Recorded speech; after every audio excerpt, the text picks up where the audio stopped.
at the beginning, I didn't think it was possible. Maybe there's a way that we can have our own PBS station. We were going to have to try to get a public television station in our town. We didn't have like a 1-800 number to call and find out how to do this. We had no idea what we were doing when it came to raising money. I mean, what are these ladies doing and what's their chance of getting a station? Here we are, 50 years later. I was amazed, but there's a lot of work involved. You know, you look back and you think, how did we pull that off? Me and the Muppets. Sesame Street was my goal. It was big time, big time.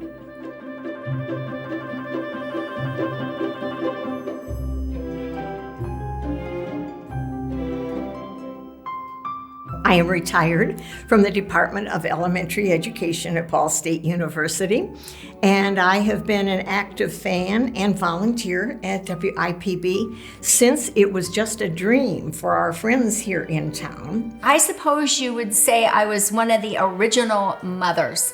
The story really goes back, believe it or not, to 1967. In 1967, I am having my first baby, Kirsten, and my roommate in the hospital is Gretchen Huff. Linda Slavin Needham, we shared a hospital room when our first babies were born. Gretchen is having Christopher, a first baby, and we hit it off as not only, the commiserating that goes on and with motherhood, but just as fast friends, and we still are dear friends to this day. My friend Gretchen Huff and her husband and friends were eager to have a public broadcasting station in Muncie because the transmission from Indianapolis didn't reach us, so our children could not enjoy educational television. We had been able to get Sesame Street because an Indianapolis television station, a commercial one, ran Sesame Street for 6 weeks to help the creation of a public television station there. Channel 13, Indianapolis, started showing Sesame Street. By this time, we have like 2-year-old children who are kind of thinking this is pretty cool. I was a retired school teacher. My children loved that program. I found it very engaging and educational. I just thought it was wonderful, full of color and action and friendship and consideration for others, and all of those things I wanted my children to have. So it spoke to me, and I would watch them just be absorbed. That's great. And we gave money to that station to make sure that Channel 20 went on air.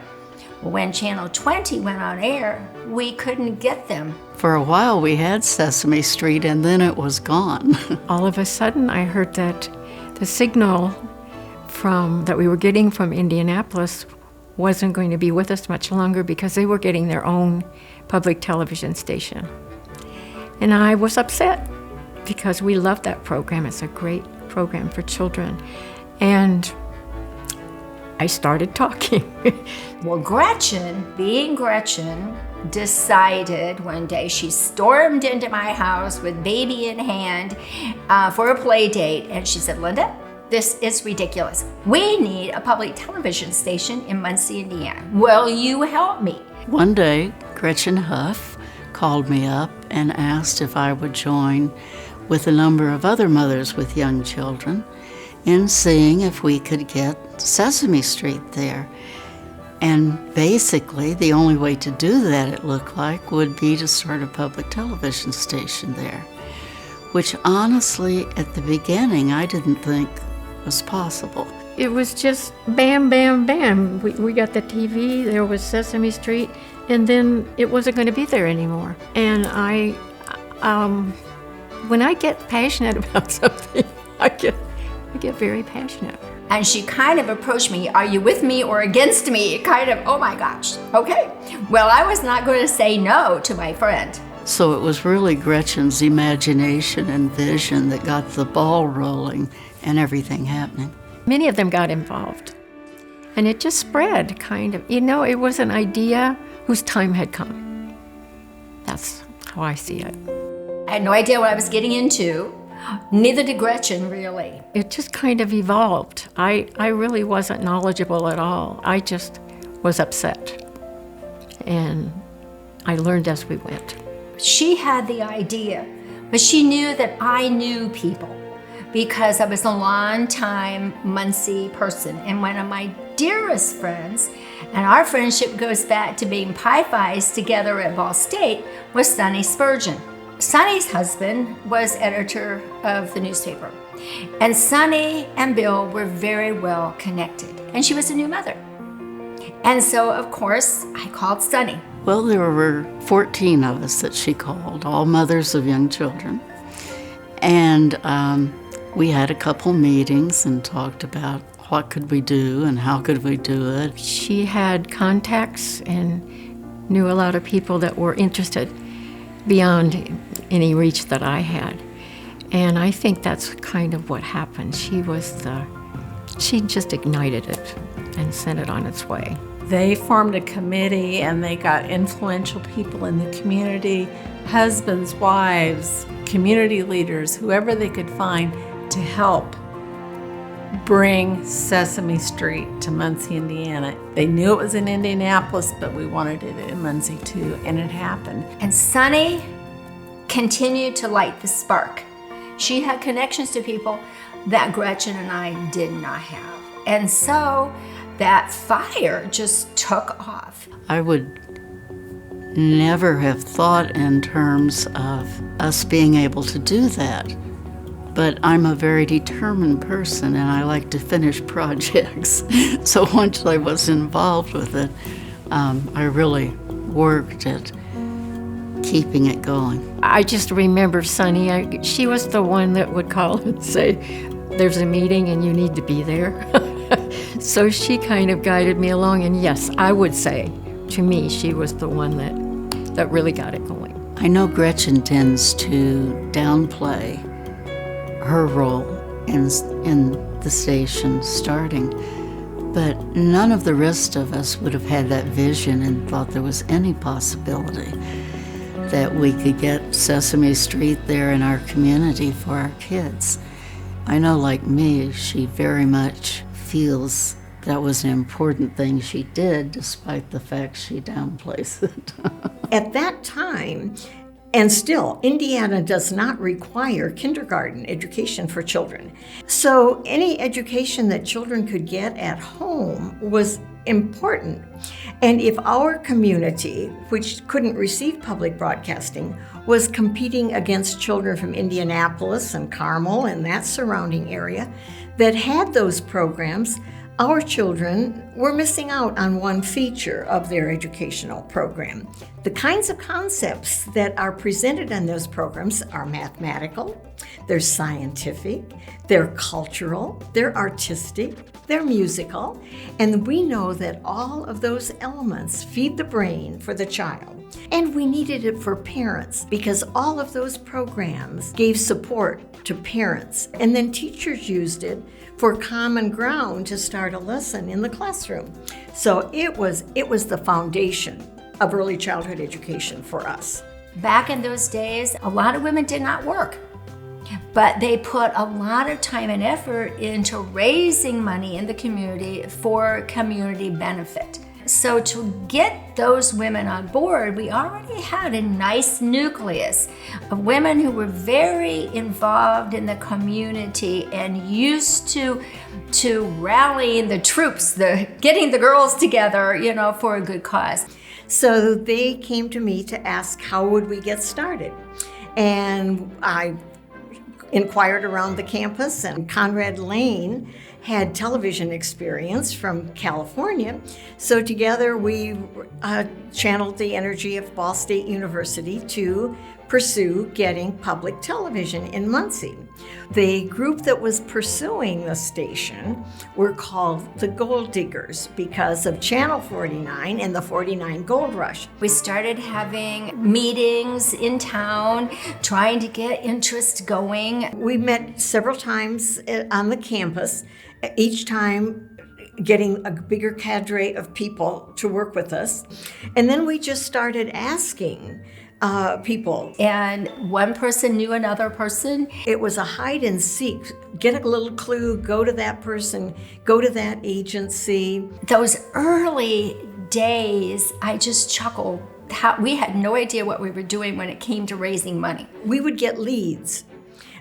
Sometimes it came like third hand. Hey, somebody said this is available. Well, honey, that's all it took. We took off. Suddenly, all my friends got involved, and we had other people come, and boom, we were off. I mean, things just happened so fast, but yeah, it was necessary to raise money, obviously. And so no better place to start. But with families, with young people who wanted that station, wanted Sesame Street. We had very committed women in that original group of 14, and they were very active women in civic affairs. And each of them recruited a total of 300 women to make a door-to-door drive, and Gretchen Huff was one of them. She made door-to-door calls in Yorktown.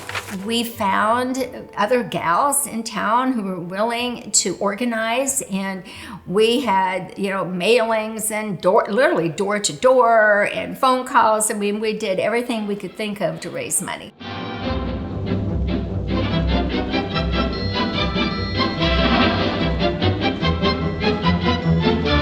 The momentum came in large part through some of the people who were part of, at that time, faculty wives and university women, and they were all concerned about the education of their children. The young mothers, the young families that really caught the flame and then have stayed involved with that station for years.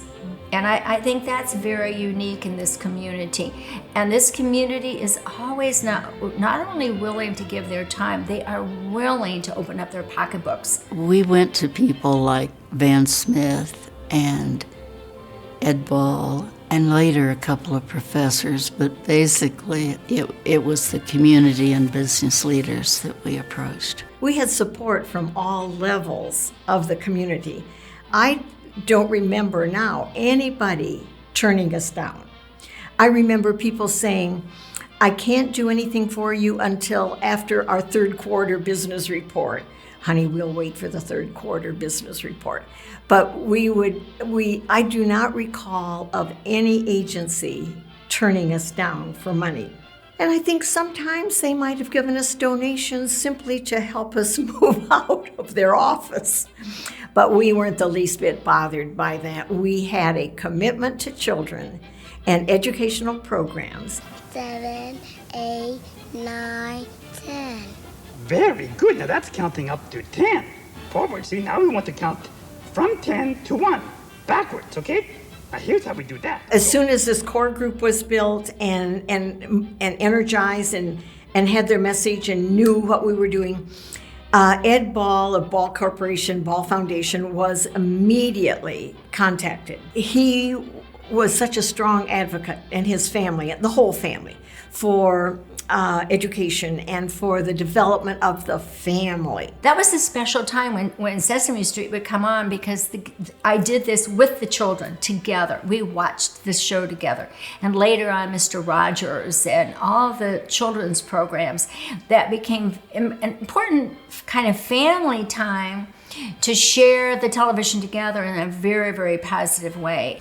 And then he also, of course, had connections with all the other businesses in town. So Ed Ball was a key person, and he was 100% receptive. So we didn't have any questions about that. It grew, and as I said, everybody loved the idea. We approached Ball State early on, partly because this was such a big undertaking, but also because public television is educational. It was a great educational gift that Ball State could give to the community because they could really make it happen. But also we thought it should be their mission as well as our mission. I do remember Gretchen dragging me to a couple of meetings at Ball State, and other people also came. We eventually met with Ball State administration, and the first meeting, they were sort of, oh, that sounds great, but we can't take on every project that would be nice for the community and help with it. a few weeks later, they called us back and wanted to work with us. I'm reasonably sure that Ed and Virginia Ball spoke to them along the way and said that they were very much behind this project. Ed was originally a member of the National PBS board. He supported PBS, and when he found out this was happening, he was very instrumental in making it happen too. But behind the scenes, he didn't want anybody to know that he was directly involved. But he is one of the biggest reasons that it happened. And of course, we had no space. We had no place. Now, I don't think any of us worried about what we knew, how we could find some place. It might be a classroom in Teachers College. It might be, of course, we didn't have a TCOM building or anything like that. Ed Ball said, we can loan you access to one of our ball houses that's not being used right now. The Lucius Ball House isn't being used. Why don't you move the station there?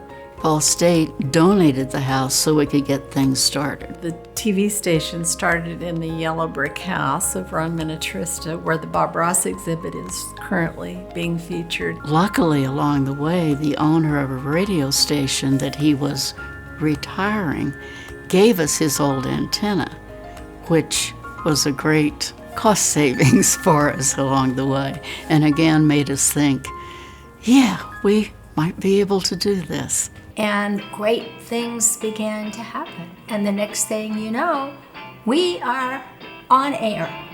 Sunny day, sweeping up clouds away. On my way to where the air is free. Can you tell me how to get to Sesame Street? Eastern Indiana Community Television is born, WIPB is born, and we span a full spectrum of a 40, 50-mile radius. The staff at WIPB has a challenge and a responsibility to serve you as the television station with local origin serving this part of the state. So let's take a look at... In a certain way, it was kind of dropped into our hands. But again, it was that community support. That people in town knew somebody, knew how, knew what. What I think was unique in finding Sunny, for instance, and then her ability to tap into the knowledge of Ed Ball and Sam Reed. I mean, so many people that helped to start the station. And the altruism of people in this community to catch the spirit. And I think that's always been true of Muncie. Because of Ball State's involvement, we actually got the station up and running for 4 months before we had our first drive. In fact, our early volunteers, when they knocked on a door, would sometimes find that people didn't even know the public television was stationed there after 4 months of it having been on the air. So part of their job was educational and getting them to watch it and then send in money. And of course, we were not on all day long. We were on for certain hours when we first got started. WIPB will be Indiana's first public television station with a 7-day operation. But our hours, at least for now, will be from 4 p.m. to 11. Other times will be available to schools or industries willing to underwrite the cost of production. Then when we went to a full day, and then we went into the evening, then we became 24 hours. I mean, honey, we knew we were big time then. We did all kinds of programming from that little living room that's there now that was, I think, 16 by 26 with a 9-foot ceiling, and we used every square inch, including the basement, for storage and all kinds of stuff. It was just an interesting journey. It was there for several years, and from what I understand, I was not an employee then. The editing bay was in the bathtub, in the bathroom. And of course, you can't help but chuckle when you go back over to, we call it the yellow brick house, and how they would have to tack, stuff up on the walls to create the right lighting, and how the furnace would kick on at the right times in the middle of a show and you could hear it. I mean, we just, you look back and you think, how did we pull that off? But you just did it. It's like everything else in the world. You take baby steps and you just take one step at a time. And we stayed until '88 with a continuing resolution, and Ball State would provide all of the maintenance services for the building, and the community would do its best to raise the money to do the programming that we would do. And when we would do special projects, we'd say, can we raise the money to do this? And it was always in the community. It wasn't going to Ball State and say, we need another $10,000. They didn't do that at all. We had to go out and sell underwriting to pay for that. The most important year for a public television station getting going is its second fund drive, because people, when it's new and exciting, but then they begin to realize we're going to have to do this every year to keep this going. So our second year in drive was much more formal, and I love this page where it says, "Now stay tuned for our only commercial." And the next headline says, "I believe television is going to be the test of the modern world." That's a quote from E.B. White. This was the brochure we gave all the women to use in the drive. I was doing the publicity and PR. And because we were trying to reach mothers and say, we got to have Sesame Street here, the brochure was Big Bird Needs You. We did the telesale. We started that in '78, and more people got involved, and I was amazed at the number of people that would gather together to do that, not only to be on television, which was really novel for a lot of them, but to be helping this wonderful enterprise that was capturing their events and their lives and then presenting them on air. People came in and out and were just thrilled to see television production live right on Minnetrista Boulevard. Telesale for so many years was such a huge, huge event. It incorporated so many volunteers from the community.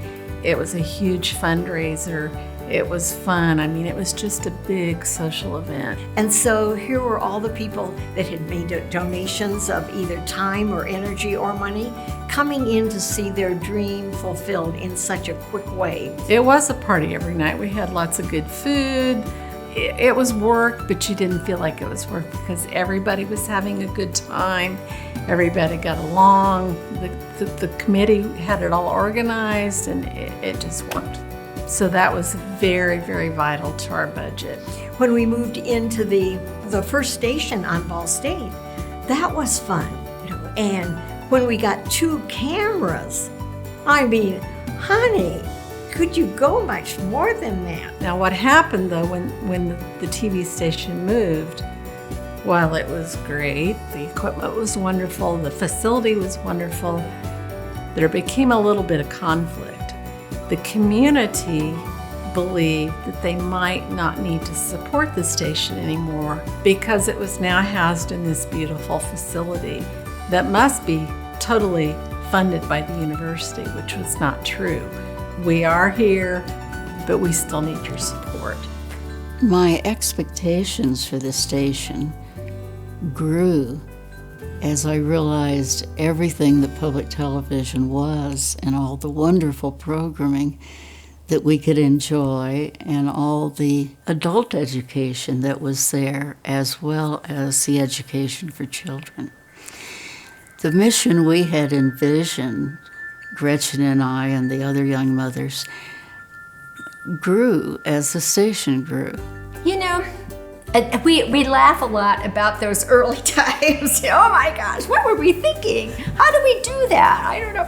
I'm not sure that we have necessarily in recent years talked about that impact, but it is gratifying to know that it is there. It's just an amazement, I think, to the 3 of us and to all the women, because we certainly were a spark to begin with, but we could name names forever in the people that took up the torch and have taken up the torch all these years in many, many ways. For years, I could not understand the accolades that I was getting from Muncie because I kind of just grumped.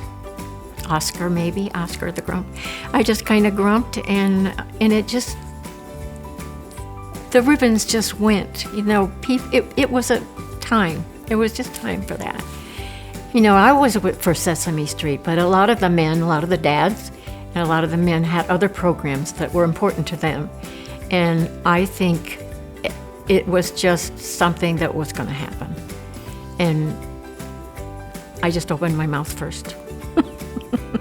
When you think back to the beginning of it and all those people, several of us are obviously still around. One of the things I really treasure, I work quite a bit with the Emmons Scholars program at Ball State, and many of them come to Ball State with the scholarship to study TCOM. And to see those people trained at our facility, getting talents way beyond what they might get elsewhere.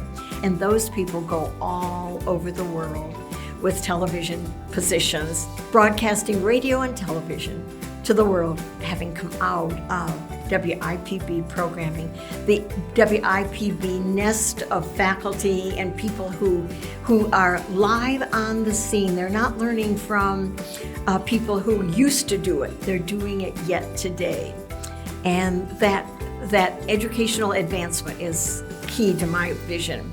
And I just wonder what the next 50 years is going to be. And I plan to be here to help it. And I'm proud, so proud that it's 50 years.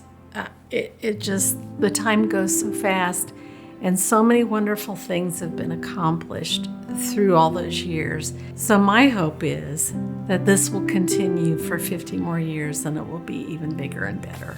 My favorite memory about the station was simply having my kids watch their wonderful children's programming, which was what originally captured our imaginations and what we set out to do. But I think getting a public television station started in Muncie with these other women was probably the most important thing I ever did because of the impact it has on people. I'm glad I got to be part of it. When I did, I think Linda talked about it being the golden age, and I think it was. But the same spirit of volunteerism is still here, and I think that's what makes this a magic city.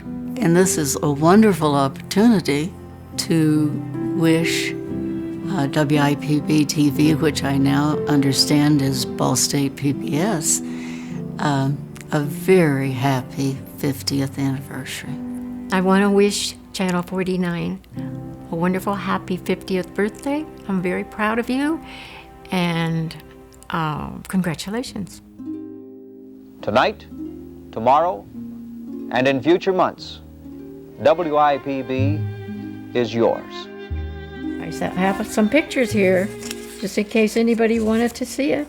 See them? I have Muppets. I have Kermit, the frog. They loved him. Miss Piggy.